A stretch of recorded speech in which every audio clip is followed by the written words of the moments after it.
कुंडली ये बता रही है कि जो पारिवारिक काम है, ठीक है, कुटुंब में चला आ रहा है, तो कहीं ना कहीं उससे जुड़े रहेंगे।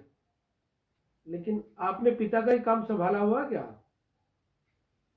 और अच्छा, प्रॉपर्टी का आप किया है ना? हाँ। अच्छा, देखिए, 12वें घर का जो स्वामी है वो कभी भी 7वें घर में बैठेगा, तो वो क्या करता है, 8वां 12वां घर, क्या 12वां घर किसी चीज का नुकसान होना है, ठीक है, या कह दीजिए कि भाई व्यक्ति विरक्त हो गया, तो जब वो शादी के स्थान में बैठेगा तो शादी तो चलने वाली है नहीं। हाँ, ऐसा नहीं कि हमेशा ऐसा ही रहेगा, जनरली ऐसी कुंडलियों में ऐसा होता है। शादी की इच्छा है आपकी? देखिए, शादी की इच्छा तो रहेगी, क्योंकि इच्छा के हाउस में जो है ये तुला राशि चली गई। तुला राशि तो शादी की ही राशि है, काल पुरुष की। और ये लक्ष्मी लक्ष्मी नारायण योग बनाती है। जब तक आपके पास में पत्नी नहीं होगी तो नारायण अकेले क्या करेंगे, लक्ष्मी होनी चाहिए ना साथ में। हाँ, तो ये आपकी कुंडली में योग तो है। और देखिए, बात यह है कि आप जिस लगन में पैदा हुए उसमें व्यक्ति जो है साधु वृत्ति का होता है। हाँ, और ये जो जन्म है आपका सूर्य और राहु के कंजक्शन में हुआ है, तो इसका मतलब कहीं ना कहीं जो आपका जन्म है वो अमावस्या के आसपास का होगा। देखिए, शादी करने से ही आपका भाग्योदय होगा, एक बात और समझिए। तो शादी आपने जानबूझ कर नहीं की या शादी हुई नहीं, क्या बात रही? हम्म। अच्छा, नहीं, आत्मा आत्मा को आपने देखा क्या? लेकिन आत्मा को तो कहते हैं कि आत्मा किसी के द्वारा, किसी के अनुभव के द्वारा आप आत्मा को नहीं जानते। आत्मा तो आपका अपना अनुभव है।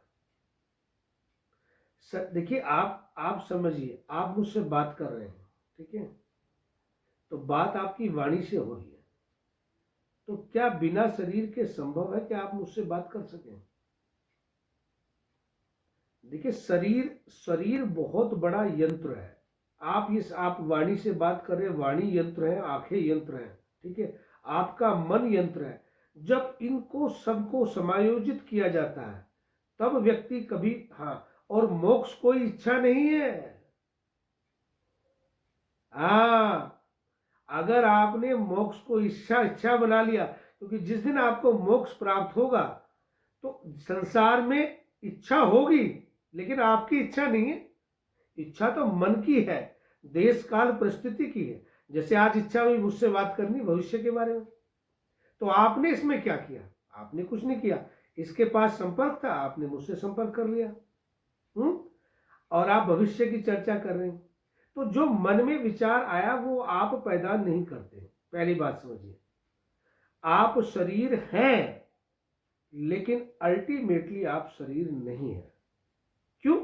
50 साल पहले आप शरीर नहीं थे, एक दिन आने वाले 30 साल बाद फिर शरीर नहीं रहोगे। तो जो 80 साल के लिए है, तो कहते हैं ना, आत्मा को कैसे हम डिफाइन करें, या परमात्मा को कैसे डिफाइन करें?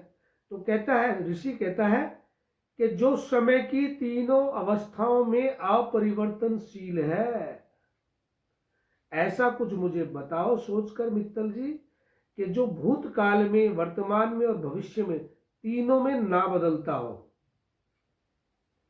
आप जितना भी सोचेंगे आप खोज ही नहीं पाएंगे ऐसी कोई चीज। आप कहोगे सूरज हर साल यही निकलता है, ठीक है भाई, ये मकर संक्रांति के दिन 14 तारीख को यहीं पे सूरज निकलता है, लेकिन आप विज्ञान से पूछोगे, बोला नहीं, क्योंकि सूर्य जो है, सूर्य के सारे ग्रह, सूर्य भी तो गति पे निकला है आकाश गंगा की। हाँ, तो वो दिन दोबारा नहीं आता। कहते हैं ना, आपका जन्मदिन है आज, कोई जन्मदिन दोबारा नहीं आता। एक बार जन्मदिन हो गया, बात खत्म हो गई। मैं एक छोटी सी बात बताता हूँ। एक फकीर होता है, एक साधु होता है, पूछ रहा है, राजा था। वो हमेशा बात करता है कि मेरे अंदर ये है, मेरे अंदर ये है, ठीक है। साधु कहता है कि देख, जब खुदा जब भगवान किसी को धरती पर भेजता तो उसके कान में एक बात बोलता है कि तेरे जैसा नायाब इंसान मैंने इस धरती पर नहीं भेजा। मतलब मैंने आज तक जब से सृष्टि पैदा की है और जब तक रहेगी, तेरी फोटो तेरे जैसा नहीं भेजा मैंने, और ना भेजूंगा, तेरे से वादा कर रहा हूं। और जो तुम्हें लम्हा दूंगा जिंदगी में, सुख का दुख का, वो कभी रिपीट नहीं करूंगा, वापस नहीं आएगा वो। देखो, कोई लम्हा आपकी जिंदगी में वापस नहीं आ रहा। हम ये समझ रहे कि निष्क्रियता मोक्ष नहीं है। आज देश काल परिस्थिति का निर्णय हुआ तो आप मुझसे बात कर रहे हैं, तो आप मुझसे बात नहीं कर रहे, बात हो रही है। आप करने वाले कोई नहीं है, आपको माध्यम बनाया गया। आपके विचारों को, आपकी समस्याओं को माध्यम, अगर समस्या ना हो तो करोगे क्या संसार में? तो हाँ, तो मैंने उनसे यही पूछा कि अगर ये तुम्हारे साथ में जितने फंड हैं घर गृहस्थी के, अगर ये ना हो तो तुम क्या करोगे जिंदगी में? मुझे बताओ। तुम्हारी जिंदगी इसलिए कट रही, तुम घर गृहस्थी में हो, हाँ, तो करने को कुछ होगा नहीं। तो इसीलिए आपको जो, अगर आपको कुछ नहीं मिला तो आपको मिल जाएगा, लेकिन जब वो मिलेगा ना, जिसे आप मोक्ष कह रहे हैं, जिसको आत्मा कह रहे हैं, परमात्मा मिले, तो आप इतना हंसोगे, इतना हंसोगे और किसी को समझा नहीं पाओगे। तुम ये कहोगे ये तो मिला ही हुआ था, लेकिन मुझे बोध नहीं था। हाँ, भगवान बुद्ध से जब पूछा कि क्या मिला, हाँ, तो वो कहते कि जो मिला हुआ था उसका बोध हो गया मुझे। हाँ, लेकिन बोध किस कारण से हुआ? मृत्यु को देख के बोध हुआ। तो आपको जो भी आपके सवाल है वो ठीक है। कुंडली देखिए, पवित्र आत्मा होते हैं जो लोग इसमें पैदा होते हैं। धनु लग्न में, धनु जो है भगवान का लग्न है, बृहस्पति का लग्न है, देवताओं का लग्न है। तो यहाँ पर कर्म भाव में सूर्य आ गया और राहु साथ में आ गया, इसलिए आपके जो आत्मा है, आत्मा के ऊपर अंधकार। राहु क्या है? राहु माया है। तो अब माया को अपनाना पड़ेगा। माया को अपना के ही कोई व्यक्ति, देखिए, अंधकार में जो व्यक्ति खड़ा है वही व्यक्ति रोशनी की चेष्टा कर सकता है। अब चारों तरफ लाइट जल रही है तो आपको क्या पता अंधकार क्या होता है? अगर अभी आपके जहां रहते हैं अमीनगर सराय में अंधकार हो जाए पूरा, समझे, और पता चले 15 दिन लाइट नहीं आने वाली, ठीक है, तो तब आपको पता चलेगा कि रात को रोशनी की वैल्यू क्या है। तो राहु यहाँ पर आकर आपको संकेत देता है, और एक ऐसी राशि में बैठा, कन्या राशि में, जिसका वो स्वामी है। तो सबसे पहला कहता है कर्म क्षेत्र, धर्म, वो कहते हैं कर्म क्षेत्र कुरुक्षेत्र। धर्म क्षेत्र ने बोला, धर्म क्षेत्र ही कर्म क्षेत्र है। पहले यहाँ इसके पास दिशा बल है। बोला तुम्हारी आत्मा को वो चीज तब मिलेगी जब आप चीजों से बाहर निकल के आएंगे। मैं ये नहीं कह रहा आप शादी कीजिए, लेकिन किसी भी अनुभव से अगर आप गुजरे नहीं तो आप उसका कष्ट नहीं जानते। नहीं, बिल्कुल जाएगी। देखो, विकृतियों में अभी भी कुछ नहीं बिगड़ा, अभी जो जैसा है उसे स्वीकार कीजिए, ठीक है। सबसे बड़ा ब्रह्मचारी व्यक्ति तब होता है जब वो काम वासना को पूरी तरह से करने के बाद, जिस क्षण उसकी काम वासना खत्म होती है, कहते हैं वो सुख का चरम सर्वोच्च शिखर आता है। उस समय किसी से पूछो कि कोई वासना है, उस समय तो ये भी नहीं पता था मैं हूं। नहीं, वो तो आपको ही प्रैक्टिस, अगर मैंने बताया तो आधी अधूरी बात होगी, क्या पता सत्य है, क्या पता झूठ है। जब आप उसका अभ्यास करेंगे तो आपको सारी कहानी क्लियर हो जाएगी। ये पिता थे, तो पिता का रिश्ता क्या था, इन पिता कौन थे मेरे पहले, ये भाई बंधु कौन थे, उनकी शक्लें बदल जाएंगी, सीन बदल जाएंगे। हो सकता है उस समय आप मोटरसाइकिल और कारें होती है, उस समय आपको बैलगाड़ियां दिखाई दें, और उनकी आंखें नहीं बदलेगी, उनकी आंखों की प्रकृति और उनकी भावना वही रहेगी जो ये जैसे तुम्हारे साथ बैठे हैं पंडित जी, तो पंडित जी भी होंगे आपके इर्द गिर्द, तभी तो इनके माध्यम से बात हो रही है। जिंदगी देखो ऐसा है, आपके मन में तो ये गहरी आकांक्षा थी, ठीक है, पाने की, ऐसा नहीं कि आपके पास में ये नहीं थी। तो ये कहीं ना कहीं जिनसे आप प्रवचन सुन रहे थे, जिनसे आप ये धर्म का चर्चा कर रहे थे, उन्होंने कहीं ना कहीं ये भाव आपके अंदर डेवलप किया बचपन से कि ये सब कुछ नहीं है, ठीक है, और जो है ये सब गलत है। तो बात ये कि अगर ये गलत है तो मैं तो इसी से पैदा हुआ हूं, तो मैं तो पूरा ही गलत हो गया। देखिए कोई संभोग, कोई चीज आपको रोकती नहीं है, ठीक है, बस उस अगर व्यक्ति उसी के अंदर फंस के रह गया तो वो रोकती है। हम्म हम्म हम्म। देखिए अगर जीवन में तृप्ति नहीं है, ठीक है, ना तो आप, हाँ, ना तो आपको धर्म मिला। धर्म होता है स्वभाव, अपने स्वभाव में स्थित होना, ठीक है, कहीं कुछ नहीं है। बात समझिए, मैं सब स्थितियों के बीच में से गुजर के आया हूं, कहीं कुछ नहीं। क्योंकि क्योंकि माया को जानने के लिए माया में उतरना पड़ता है। देखिए अभी आप बहुत कुछ नहीं हुआ, चीजों को संतुलित कीजिए अपनी। पहली बात तो ये जो चीजें आपको दिखती हैं, ठीक है, ये जो दिखना है ये एक तरह का इल्यूजन है, इसकी कोई वास्तविकता नहीं है। ये तो आपने, चाहे वो आत्मा ही है, ठीक है, तो वो फिर आपको आपको आपके रास्ते तक क्यों नहीं पहुंचाया? नहीं नहीं, ऐसा नहीं है। आप चेष्टा से वहां तक पहुंच ही नहीं सकते, आप सरलता से पहुंच सकते हैं। एक व्यक्ति जिसके अंदर भूख लगी है, उसको आप भोजन करा दीजिए, तो देखिए संसार में क्या, भोजन करा देंगे ना, अब उसको जो उस क्षुधा के कारण, उस भूख के कारण जो कष्ट हो रहा था वो खत्म हो जाएगा उस समय। फिर थोड़ी खाना खाएगा वो, फिर वो तुम्हारी बात समझेगा।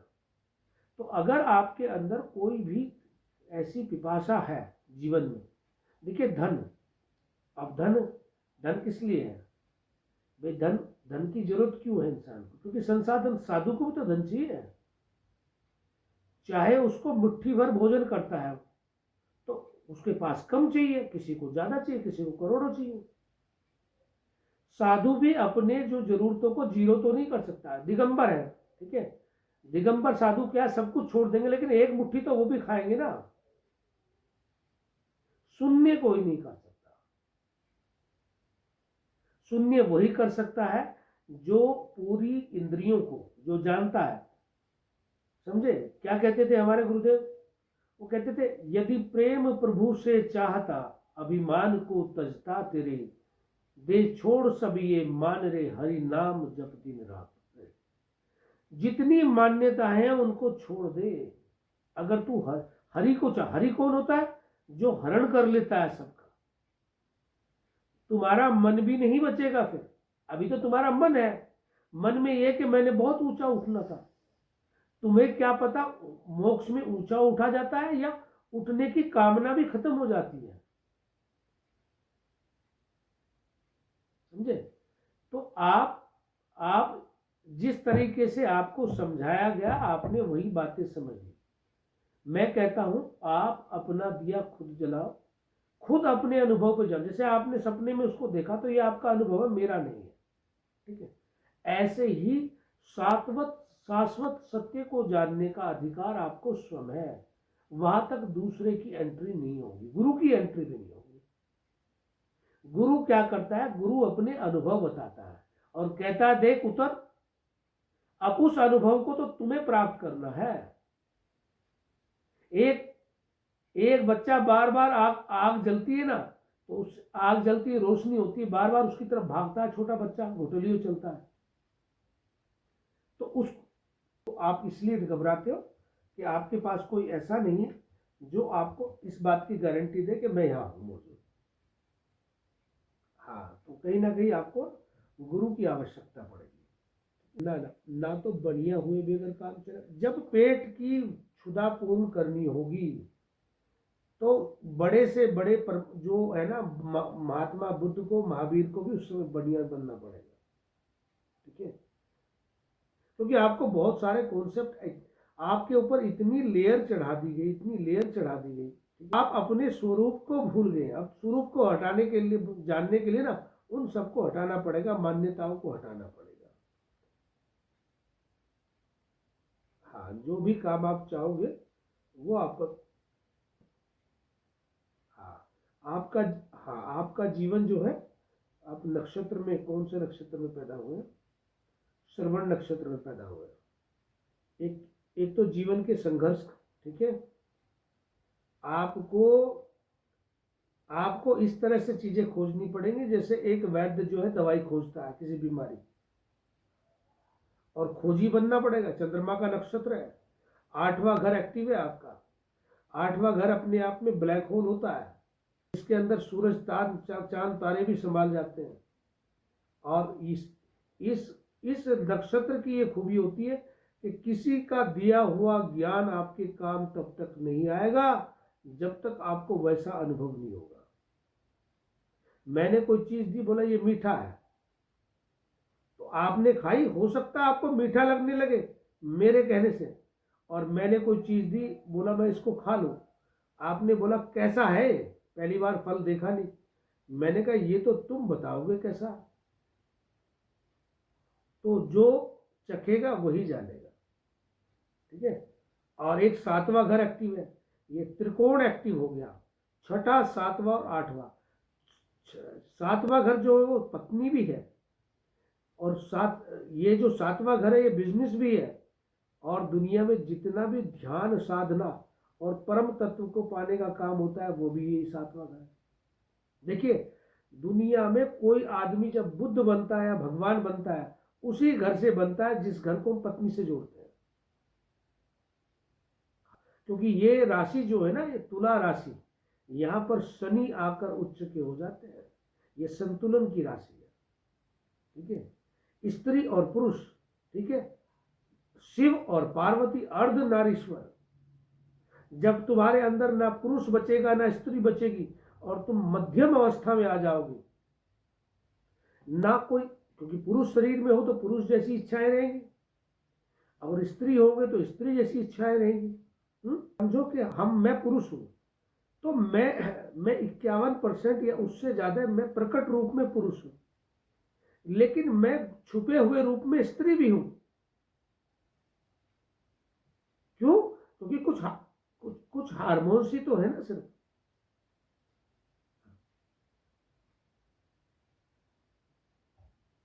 तो जब दोनों का समायोजन हो जाता है, बिल्कुल सम अवस्था, ठीक है, तो वही ब्रह्म की अवस्था है। न इससे स्त्री से मतलब है ना पुरुष।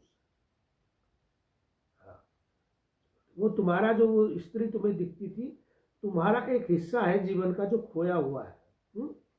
उसी को जन्मों से ढूंढ रहे हो। जब वो हिस्सा तुम में आकर मिल जाएगा, तो तुम पूर्ण परमानंद की तरफ चले जाओ उसी क्षण।